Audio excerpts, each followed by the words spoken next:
Imagine being the star of a show. An audience is queued to see you. Tonight you're having an arm amputated. Fully conscious, you scream with pain. That was surgery in Dickensian London.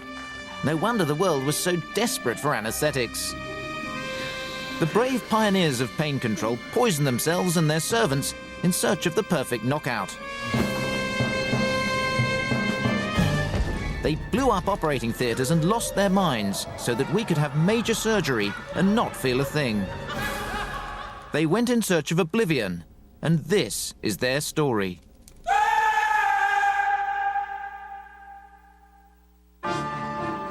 Before anaesthetics, an evening at an operating theatre was a great night out. Audiences would go to see the blood, smell the wounds, and hear the screams. They could also marvel at the extraordinary speed of surgery. In early 19th century London, surgeons didn't come any faster than the Scottish maverick Robert Liston. Liston performed in small operating theatres open to the public. But he was more than just a sawbones. He was a great surgeon and a great performer who loved playing to the gallery. He never washed his hands before operating. Like most people at the time, he didn't understand the importance of hygiene. But he saved lives. Liston performed operations that other surgeons wouldn't touch. He would carve out tumours, amputate limbs, and slash at gangrenous flesh, all on fully conscious patients. A man like Robert Liston wouldn't really have considered pain control at all, I don't think. He might have had the odd regret as the patient screamed as the knife went in. But as he did his work, he was really interested in how much he could impress the people who were watching him and how fast he could do his surgery. Could he beat his last time for a certain operation? Liston had to operate unbelievably fast before the patient was killed by shock from the pain. And that gave him his catchphrase. Time me, gentlemen! Time me! From the patient's point of view, it was a whirlwind of black fear that would grip them. They would feel this sense that they had been abandoned into this terrible ordeal from which there was no escape. Liston would then slice through the flesh, all the way round the limb, saw through the bone and stitch the wound flaps to stop a torrent of blood. Robert Liston was always very conscious of an amputation being done well. So he forms a flap out of your skin, almost like a dress pattern. The assistant must catch instantly the artery. The artery is tied, and what's left at the end is a padded stump. As well as this sort of showman style that surrounded Liston, there was undoubtedly huge skill. He couldn't have written the books he wrote. He couldn't have done the operations he performed unless he was a highly skilled surgeon. Liston was so fast he could remove a limb in just 28 seconds before holding the severed stump up in the air. The audience loved it. But people needing operations weren't quite as keen. Before anaesthesia, patients knew they might die without surgery, but many were so scared they would let their complaints fester until they'd reached record proportions. Anyone who had a deformity or a growth would basically just have to live with it. Sometimes, to tremendous extremes, there are cases of women who had ovarian cysts that weighed more than they did, and they would have to suffer these rather than have surgery. One of Liston's patients is reported to have had a tumour on his scrotum so large he had to push it around in a wheelbarrow. But even if a patient agreed to have surgery, that didn't mean they could bear to go through with it on the day. Another of Liston's patients was booked for a bladder stone operation.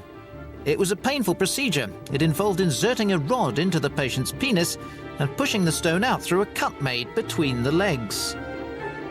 Liston's patient was so scared of the bladder stone operation that he threw off the assistants restraining him and locked himself in the loo.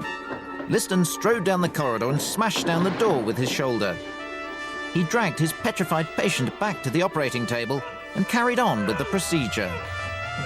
Bladder stone operations are quite traumatic because of the region of the body. So the master cutters would do this very quickly. They got it from 45 minutes down to 45 seconds. And it's very high success rate on that. But the medical establishment hated Liston. Some accounts of his life suggest he perfected his study of anatomy by grave robbing.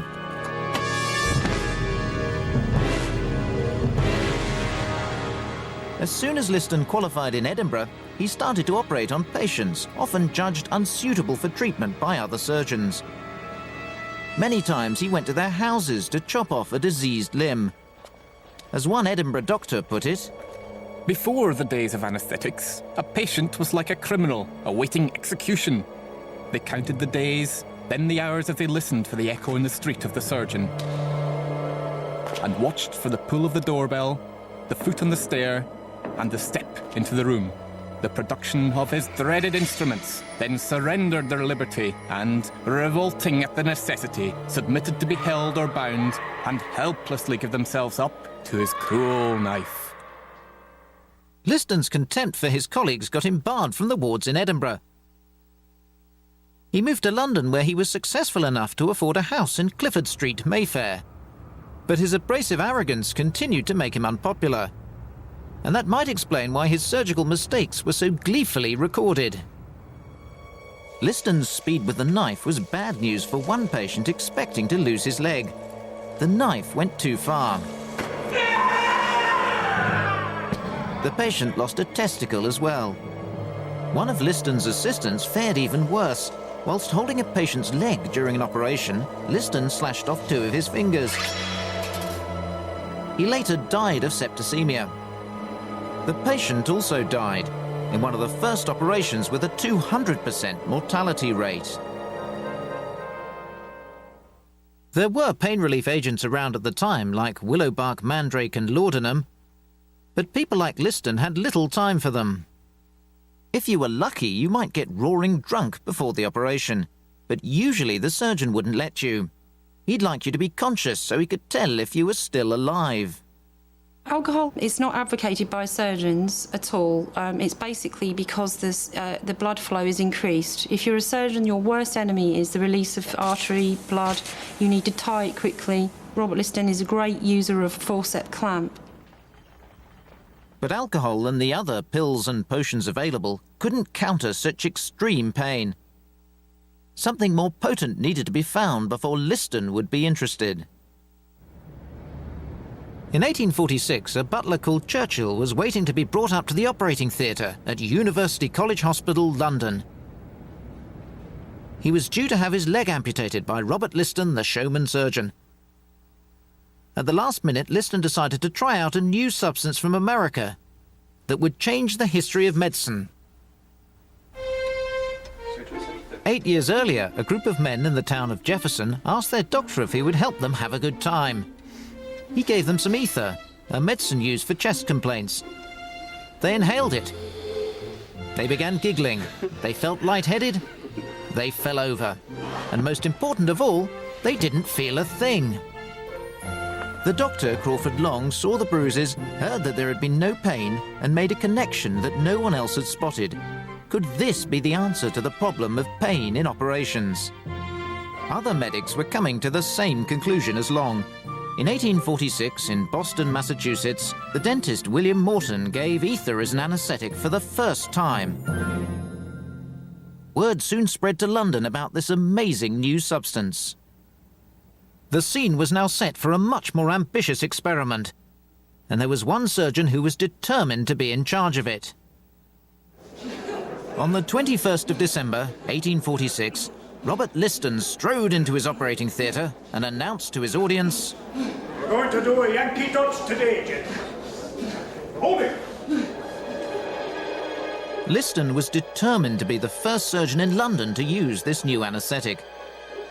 Before administering the ether to his patient, it was tested on a hospital porter. The dosage was wrong and it didn't work. The patient, Frederick Churchill, was now terrified. It was quite an experiment, in inverted commas, that Liston was performing here. Nobody'd given an anaesthetic much before, so they didn't know how much to give or how long to give it before the surgeon could start, and they hadn't really any idea what the effects of the anaesthetic were going to be. An eyewitness said that when the ether was put under Churchill's nose, he gurgled and went limp. Liston went to work with his trademark speed. The leg was cut and cauterized in an extraordinary 28 seconds. But he needn't have rushed. The only noise from his patient was deep breathing. At the end, Liston nodded to his assistant to remove the ether. The butler's next words changed the course of medical history. When are we going to begin? The day after Churchill's operation, a London newspaper proclaimed, "We have conquered pain." Liston understood immediately the significance of what had happened. He wrote to a friend, "It is a great matter to be able to destroy sensibility to such an extent and without apparently any bad results." Liston's enthusiasm for anaesthetics was soon matched by some solid thinking. Another doctor, John Snow, began to turn pain control into a science. Snow produced tables showing the correct amounts of ether to be given. He also invented new, more convenient inhalers for patients. Liston's charisma and Snow's advances turned the discovery of anaesthetics into a public sensation. People who'd been too frightened to have an operation because of the pain began to come forward. And whole new types of surgery became possible. Before anaesthetics were available, it was almost impossible to operate on the stomach. The intestines were all pushing against you the whole time and might even come right outside the human body. Once that had happened, it was very hard to get them back in again because of this tension in the muscles. So the surgeons would fight for hours pushing things back in and trying to stitch you up again. Once you had anaesthesia, the muscles became more and more relaxed. So at a certain point, you could stitch them up very, very easily. And this revolutionized surgery. Which meant good news for patients, but bad news for Robert Liston's audiences. It was now no longer necessary to operate at lightning speed. You could take your time. The sense of relief was summed up by Lady Paget, wife of the chief surgeon of St Bart's Hospital in London. She launched a campaign for Anaesthetics Day, a national holiday to celebrate the day pain was conquered. It was so important to her because she lived next to the operating theatres and was disturbed by the constant sound of people's screams. But with the euphoria building, the shortcomings of ether started to become clear. It made patients throw up their entire stomach contents and was also mildly explosive. Many of the operations conducted in front of the roaring fires of consulting rooms had disastrous results. The use of a face mask was also a problem. It made surgery on the jaw difficult. It was uncomfortable for some patients. To solve that, doctors later learned to administer ether into the other end of the patient. Ether's many drawbacks meant the search was on to find an alternative. It came in the form of a substance pioneered by a teenage chemist called Humphrey Davy. As you start to breathe it, you get more and more euphoric. You become more and more disinhibited, so your behavior, instead of being calm and measured, suddenly starts to become more and more outlandish. Davy heated ammonium nitrate and, like any good anaesthetics inventor, tested the effects on himself. In 1799, he had himself shut in an airtight box. Then his new substance was blown in. Davy described the experience. My sensations were pleasant, a disposition to muscular exertion and merriment. Trains of vivid images passed through my mind and were connected with words in such a manner as to produce perceptions perfectly novel. Davy had created nitrous oxide, which he christened laughing gas. It would transform a visit to the dentist and pave the way for dental surgeries. But no one realized that when it was first discovered.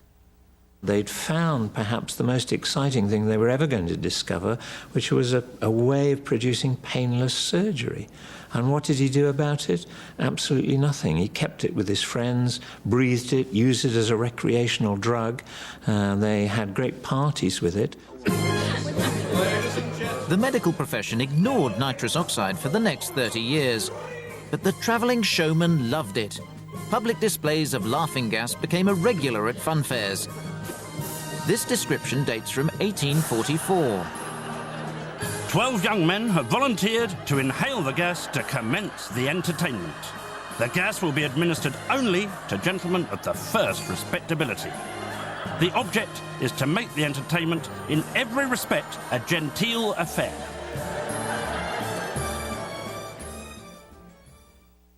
These performances involving young men hallucinating dangerously were well known. And once doctors started buzzing about the discovery of ether, they realised laughing gas might also be used as an anaesthetic. Having a tooth removed was a common and painful operation at the time.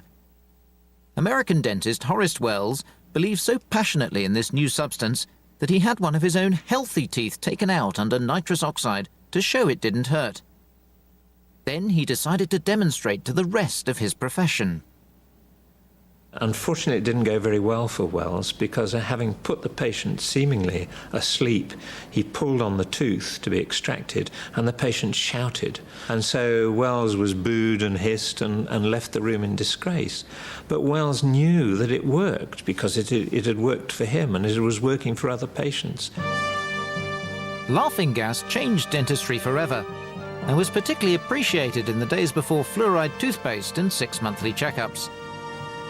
But nitrous oxide still wasn't the perfect anaesthetic. It was too weak to knock the patient out. There had to be something better, and celebrity sawbones Robert Liston was determined to find it. Liston had performed the first surgery under anaesthetic in Europe in December 1846. He spent that Christmas at home in London with Dr. James Simpson, an old friend from Edinburgh who had also caught the anaesthetics bug. Simpson was fired up with enthusiasm about ether. He immediately rushed back to Edinburgh to try it on his own patients in childbirth. He at once recognised that ether did have some drawbacks. He wanted to look for something with all the advantages of ether, but none of the disadvantages, and that was what he set out to do. Try this one first, Simpson went in search of any substance that would vaporise. He wanted to know which ones would send you off to sleep if inhaled. Over the next few months, Simpson and his assistant inhaled acetone, benzene, chloride of hydrocarbon, and dozens of other chemicals in search of something that would knock him out. As you can imagine, this had a very bad effect on him. Frequently, he found himself so hoarse in his throat that he couldn't lecture the next day. He was sometimes laid up in bed and ill for quite a while after the experiments. His family were clearly quite upset about it, but nothing was ever going to dissuade him from carrying on. On the 4th of November 1847, as Simpson groggily worked his way through the shelves of the local pharmacy, he eventually found a solvent called chloroform. It was good. Very good. Simpson was found unconscious on the floor. When he came round, he didn't remember a thing. Simpson, in his life as an obstetrician, had seen many complicated births and labours. I mean, because of poor nutrition in those days, many women had deformed pelvises and they suffered horrendously, and very often the child died and there was a high mortality rate amongst the mothers too. He had seen enormous suffering. He was quite sensitive to the suffering of his patients and he wanted to alleviate it. Simpson was determined to bring some relief to this process and put some fizz into his social life at the same time. He set up a dinner party for the cream of Edinburgh society. Once the plates were cleared away, Simpson's guests were each given a glass of fizzy water mixed with chloroform. 1, 2, 3, down. Simpson became so merry, he's reported to have stood on his head. Other guests fancied themselves as angels or broke out in uncontrollable laughter. The party decided the stuff was so potent they wanted it taken away. Well, those guests who were given the chloroform champagne described it as heady. I imagine that they were feeling distinctly lightheaded, intoxicated, possibly maybe a little aroused, one feels, because it did have this slight aphrodisiac effect. Anyway, it wasn't the kind of thing you needed at a Victorian dinner table. Below stairs, the cook decided to try this exciting beverage herself. She too passed out. Simpson was now convinced this was the stuff to give to pregnant women. But his plan to give women pain relief during childbirth hit an unexpected obstacle. There was one clergyman in particular who said that chloroform was a decoy of Satan designed to rob God of the deep, earnest cries that arise in times of trouble. Simpson fought back against the religious objections. He published his own pamphlets and produced articles arguing that if you're going to condemn chloroform on biblical grounds, you could argue that travelling in a carriage or wearing a hat also goes against God's will. But it wasn't just the church that was against chloroform. Doctors opposed chloroform for a variety of reasons. Some of them said quite rightly, we just don't know what it does to the human body. And then, of course, there was Dr. Green, who said that it caused erotic dreams. He actually said that one woman had offered to kiss the male attendant while she was giving birth. This was something he found personally revolting and thought that women would rather die than have this happen to them. He also said that women under the influence of chloroform uttered coarse language, in itself sufficient reason that it should never be given to English women. The tide of public opinion began to shift as two celebrity mothers opted for a chloroform birth. Kate Dickens, the wife of Charles, was about to give birth to her 8th child. Dickens had met Simpson and been enthused about chloroform. Then, in 1849, when Kate gave birth to Henry Fielding Dickens, she did so with the assistance of chloroform. Afterwards, Dickens wrote that the shock to his wife's nervous system was reduced to nothing, and she was, to all intents and purposes, well the next day. Dickens' writings widened interest in chloroform. Then, in 1853, the most famous celebrity mother imaginable joined the cause. Queen Victoria was pregnant with Prince Leopold. She'd already experienced 7 agonizing deliveries and had decided that pain in childbirth was not a divinely appointed gift, whatever the men of the church said. I think Queen Victoria opted for a chloroform birth for the same reason as any woman would do. She found the birth experience extremely painful, and she'd heard good things about chloroform. And certainly, for the 2 previous births, she'd made inquiries about it, but it had never quite got to the stage of actually agreeing to. And then for the birth of Prince Leopold, they asked Dr. Snow to come to court, and he put on his best hat and his sword, and off he went. Queen Victoria became a great fan of chloroform, with some startling consequences. When her eldest daughter Vicky was about to give birth, she sent her a bottle of chloroform. Vicky's labour was lengthy and complicated. It was believed that both she and the baby would die. Fortunately, a doctor arrived who knew how to use chloroform. Vicky inhaled it, and he was able to turn the baby, which was in a breech position, to enable it to be born normally. The baby looked dead. He applied artificial respiration, and at last it took its first breath, and it survived. That child was the future Kaiser Wilhelm II, who led Germany into the First World War. Simpson eventually won his battle, and chloroform became a mainstay of anaesthetics for childbirth and other operations. His opponents were gracious in defeat. After his death, a memorial honouring Simpson's work was erected in Westminster Abbey.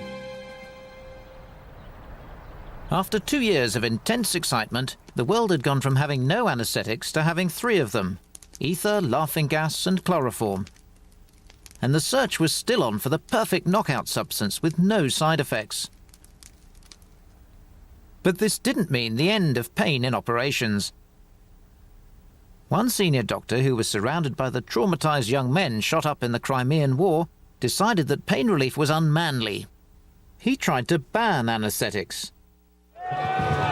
In 1854, Britain and Russia went to war in the Crimea. It was the most severe winter in living memory. Dr. John Hall was appointed the Chief of Medical Staff. He had his own views about newfangled anaesthetics. The smart use of the knife is a powerful stimulant. It is much better to hear a man bawl lustily than to see him sink quietly into his grave. Hall believed that soldiers about to be operated on should be given a bullet or a leather belt to bite on, not chloroform. John Hall had become the chief medical officer in the army. He'd been promoted up through the ranks. He had little experience of modern surgery and anesthesia. He only knew what he had read in the journals and from anecdotal references that chloroform could be dangerous. As an army doctor, he expected the soldiers to be brave and withstand pain without the aid of anesthesia. Hall's edict split the medical establishment. Even the patients weren't sure if they wanted anaesthetizing. The average soldier was illiterate, but they were brave men, and they were afraid of this new anesthesia because they thought as they were going to sleep, they would give away their life secrets. There was something in John Hall's view. In states of extreme shock, such as when soldiers had had limbs blown off on the battlefield, a mix of adrenaline and endorphins would often stave off the pain. But the effect would wear off and the soldiers would be in a desperate state by the time they reached the field hospital. The majority of surgeons ignored their commander's instructions and used chloroform. The doctors in the Crimea did not follow John Hall's instructions. Most of them had been trained in Scotland or Ireland. They knew the benefits of chloroform. They did not want to see men screaming and crying with pain when they knew they had chloroform. Not only that, they were able to take a little longer with the operations. They were able to stop the bleeding, and therefore the men would be more likely to survive. But whilst it was good in battlefield situations, chloroform wasn't the perfect knockout drug. The first patient to make that clear was 15-year-old Hannah Greener. In January 1848, Hannah was about to have an operation to remove an ingrowing toenail. The doctor decided to use chloroform. It was a fatal decision. After going under, Hannah turned pale. They tried to revive her by giving her tots of brandy and opening the window. But Hannah had died, the first recorded fatality of chloroform. I think Hannah Greener died because she was so nervous. The nervousness created a lot of adrenaline in her body. That combined with the chloroform to cause a dysrhythmia in her heart, and because she had that dysrhythmia, the heart stopped. Until the 1860s, the problem with anaesthetics was that they knocked the whole patient out. Sometimes doctors just wanted to knock part of the patient out. The equipment needed to do this effectively was invented in France in the mid-19th century. The issue was, what do you put in the syringe? There was one substance, distilled from the coca plant, that was known to have medicinal properties. In 1860, Albert Nyman purified this strange compound. He called it cocaine. It became the world's first effective local anaesthetic. One doctor was so enthused by cocaine, he used it to conduct an operation on himself. This has to be one of the most extraordinary pictures of all time. Here is a surgeon who has not only put in his own spinal anaesthetic by pushing a needle through his back into his cerebrospinal fluid, he's then administered cocaine into that fluid, removed the needle, gone numb from the waist down, and is now sitting there repairing his own hernia.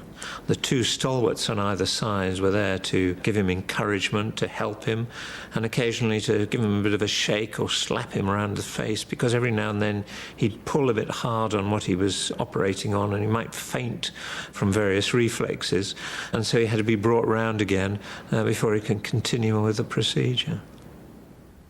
The doctors who embraced cocaine tested it on themselves with more and more enthusiasm. And that became a problem. Many of the hastily published research papers from the time are incoherent, nonsensical, and incomplete.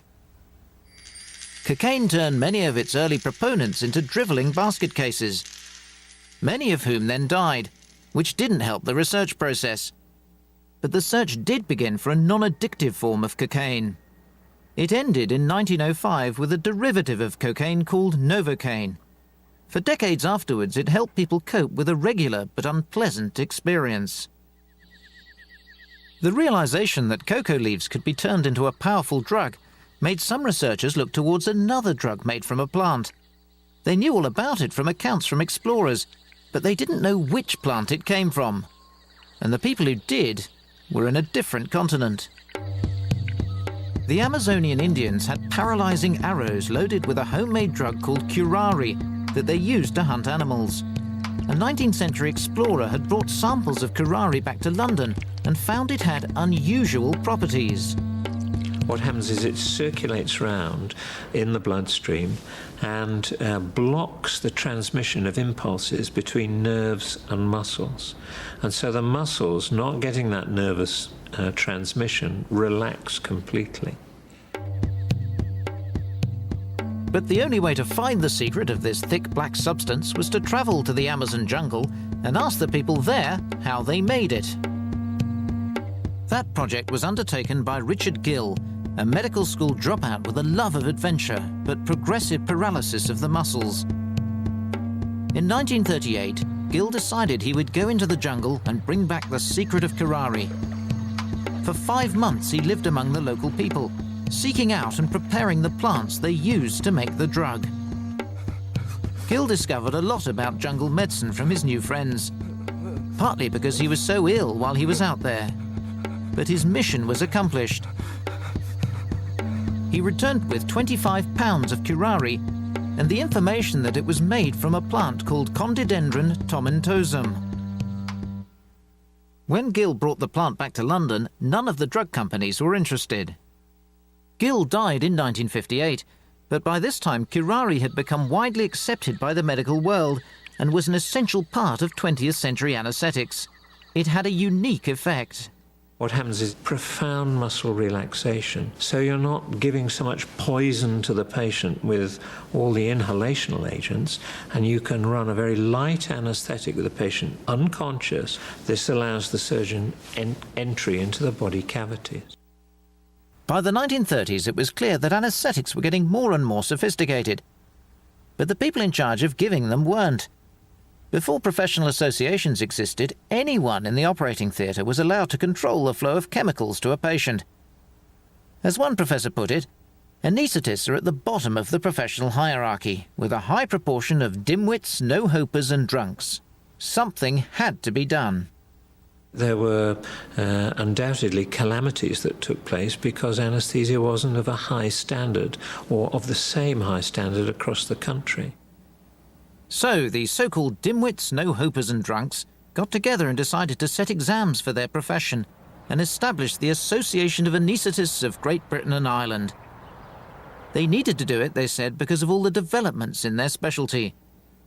One of the most scary was intubation, putting a tube down the patient's throat so a machine could make them breathe while they were unconscious. If the anaesthetist put the tube into the gullet instead of the windpipe, it could kill the patient. Other developments kept anaesthetists on their toes. New ways of knocking people out, monitoring them while they were out, bringing them back and keeping their bodies functioning. It put massive responsibilities on the knockout doctors, who spend their day taking patients as close to death as possible. When you're dealing with somebody's life being held in your hand, then you have to concentrate every second on what's going on. You have to watch every heartbeat, you have to watch every breath, balancing the drugs that are being given, the pain relief, the sedation, the muscle relaxants, getting everything just right, taking over the normal functions of the patient, keeping them safe, and then bringing them back again afterwards. Other drugs emerged with new properties. Halothane could knock you out in 2 minutes, rather than the usual 5 to 10. New ways of administering anaesthetics were also discovered. One of the most significant was demonstrated in the dunked dog experiment.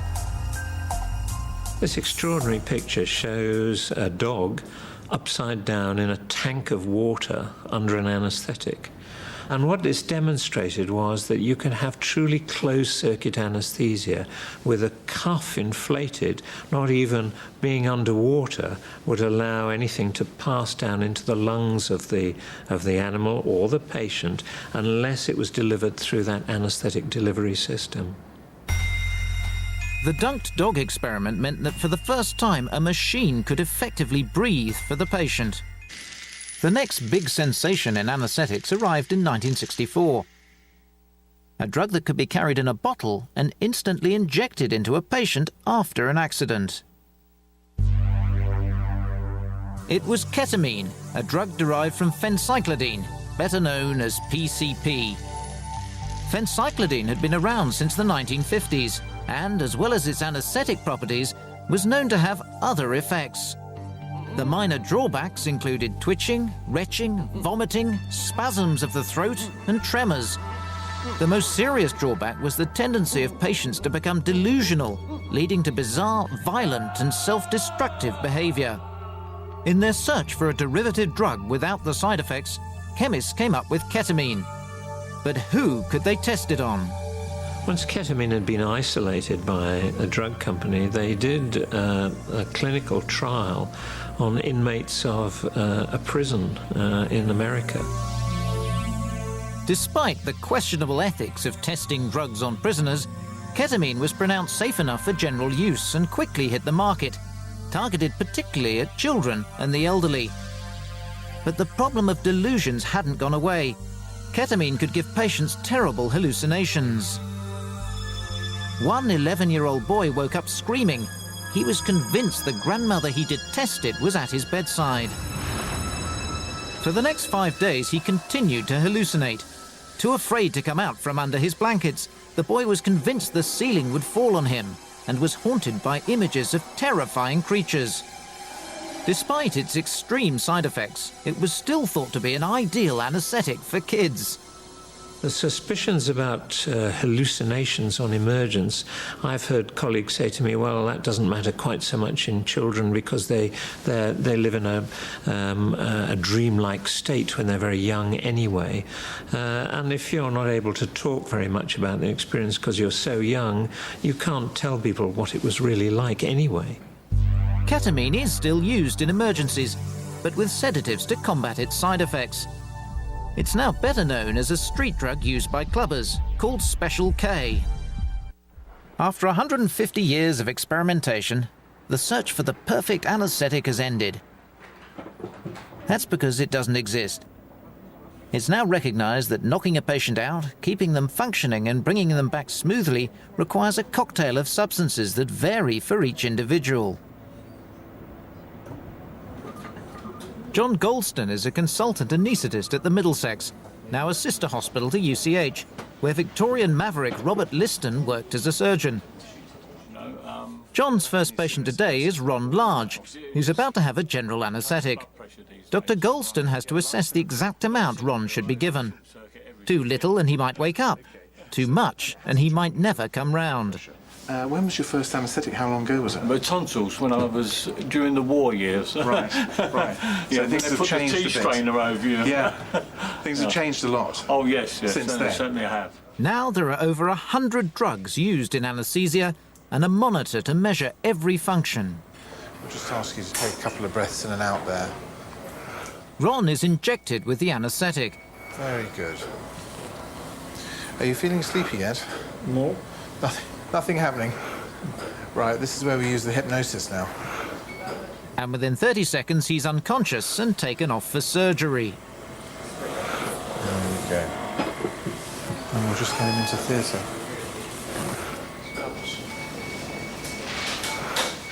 But the anaesthetist's job doesn't stop there. They need to administer anaesthetic throughout the operation, monitor the patient, and be on hand in case anything goes wrong. When things go wrong in the operating theatre, they go wrong when patients are very sick. And when things start to go wrong, they go wrong quickly, and you need to step in and deal with that. One of the anaesthetist's worst nightmares is someone waking up during an operation. Some sort of recollection of what's happened during theatre might be 1 in 1,000. Those numbers of people who do wake up during surgery completely awake but paralysed are thankfully a very small group of people. 3 years ago, Maxine Malloy went into hospital to have a lump in her breast removed. It was an experience that she'll never forget. The anaesthetist was very calm, very reassuring. He gave me the anaesthetic. I went off to sleep. And the next thing I remember is waking up and becoming conscious of things in my throat. And then I thought, oh my God, this is my surgery. I'm on the operating table, and the reason I can't breathe is because they're breathing for me. The things in my throat are the breathing tubes. I could hear voices. I didn't know what they were saying. And I just kept thinking, I must make them see I'm awake. I must make them see I'm awake. I'm going to feel them cut me. And I just couldn't cope with that. And then I did feel a sharp, penetrating, terrible pain in my right breast where the tumour was. And I panicked and thought, oh my God, this is terrible, this is terrible. And I must have passed out then, or the anaesthetic started to work, because the next thing I remember is waking up in the corridor outside the operating theatre as they wheeled me back to the recovery room. And I sat up immediately, much to their surprise, I think, and started to shout, I was awake, I was awake. The muscle relaxants Maxine had been given had paralysed her, but unusually she was resistant to the anaesthetic. To be conscious on the operating table and to feel them cut you was the most terrifying experience I've ever had. It is your worst nightmare, you know, being helpless, literally helpless and paralysed, and feeling pain and knowing you can do nothing about it, and it's just awful. Despite her ordeal, Maxine decided not to take legal action and to look on the positive side. I feel as though I've faced my worst fear, as I've faced death. And when you faced that and survived, you haven't got anything left to be afraid of. The Middlesex has equipment that monitors brainwaves to prevent cases like Maxine's from happening. But not all hospitals have this new technology. I've been practicing medicine now for 20 so years, and I haven't had anyone, I must say, who's reported to me that they've been conscious during an operation. But the stress of taking patients so close to death does take its toll. One of the downsides of anaesthesia for anaesthetists may be the high suicide rate that is apparent in our profession. To get exact figures is very difficult, but figures up to 10% in a lifetime risk has been quoted and has been partly verified. So it would appear that in my lifetime I have a 10% risk of killing myself because of the stress that I'm under doing the job I'm doing. The stress anaesthetists suffer doesn't just come from working in the operating theatre. When there's a major disaster, they're often the first medics on the scene. John Golston was the anaesthetist in charge of casualty on the day of the Ladbroke Grove train crash. More than 30 people died and many were seriously injured when 2 trains collided outside London in October 1999. The type of scene that you might see might be quite devastating and quite shocking, even to doctors who have worked for many years. But the essential thing is to identify patients who can survive and to treat them quickly. The scene can often be extremely chaotic, but your job is entirely focused about keeping somebody alive whilst they're being removed from the scene. Once in hospital, a full range of modern-day anaesthetics can be deployed. The drugs are now so advanced that you can have many operations whilst remaining fully conscious and still not feel a thing. Silvana McCluskey is about to have her baby delivered by caesarean section, as it's too big for a natural birth. It's a complicated procedure, as the anaesthetist must protect both Silvana and her unborn child. The anaesthetist in charge is Dr. Wynne Davis. He's going to give Silvana a spinal block. That's an injection in the back that should stop her feeling any pain. Okay, it stings a little bit. It's like a little bee sting. Here it comes. So there's a little bit of sticky tape. You can sit yourself up. Your legs will feel slightly strange. Within seconds of being given the spinal block, Silvana has lost all sensation from the waist down. As soon as the anaesthetic has taken hold, the surgeon puts on his favourite music and the operation begins.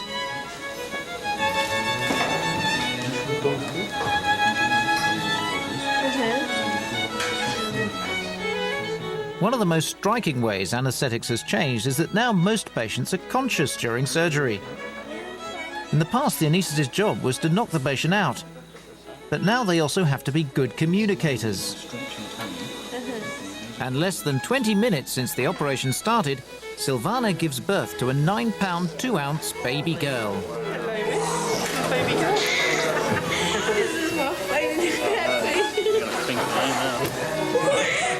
Husband Kevin is overjoyed as almost immediately after the operation, Silvana is united with her daughter.